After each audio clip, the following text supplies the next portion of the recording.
Hi friends, night dinner என்னென்னு பார்க்கலாமா? தோசை தான் ஊற்றிட்டுருக்கேன். நல்லா பெருசாக தோசையும் விரித்து விட்டுட்டு கொஞ்சமாக எண்ணெய் ஊற்றினேன். அப்போ தான் நல்லா முறுவலாக வரும். அதை மாற்றி போட்டுட்டு தொட்டுக்கிடுறதுக்கு காலையில் வச்ச மீன் குழம்பு இருந்துச்சு. அந்த குழம்பு வச்சு சாப்பிட்றலாம் அப்படின்னு சொல்லிட்டு பசங்கிட்ட கொண்டு கொடுத்தேன். மீன் வைக்கவான்னு கேட்டதுக்கு மீன் வேண்டாமான்ட்டானுவேன். தோசை வெறும் தோசை தான் சாப்பிடுவேன் இன்னொன்று. அதனால் அதை மட்டும் சாப்பிட்டுட்டு இருந்தானுவேன். அப்போ மீனை என்ன பண்ணலாம் அப்படின்னு யோசிக்கும்போது டக்குன்ட்டு ஆஃப் ஆயில் போட்டுடலாம் அப்படின்னு தோணுச்சு. அதனால் ஆம்லேட் போடுறதுக்காண்டி கொஞ்சோண்டு வெங்காயம், குட்டி குட்டியாக கட் பண்ண வெங்காயம், அந்த குழம்புல உள்ள மீனில் உள்ளதை முள்ளெல்லாம் நீக்கி மீன் மட்டும் எடுத்து வச்சுருக்கேன்.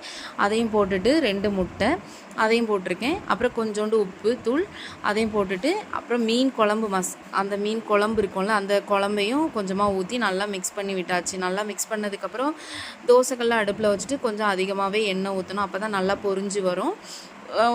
மிக்ஸ் பண்ணி வச்சுருக்கிற அந்த மசாலாவையும் ஊற்றிட்டு 2 பக்கமும் நல்லா வெந்து வரணும். அப்போ தான் டேஸ்ட் நல்லாயிருக்கும். 2 பக்கமும் மாற்றி மாற்றி போட்டு பசங்கிட்ட கொண்டு கொடுத்தேன். பசங்களும் நல்லா இருக்குமா அப்படின்னு சொல்லி சொன்னாங்க. நைட்டு டின்னர் முடிஞ்சு ஃப்ரெண்ட்ஸ்.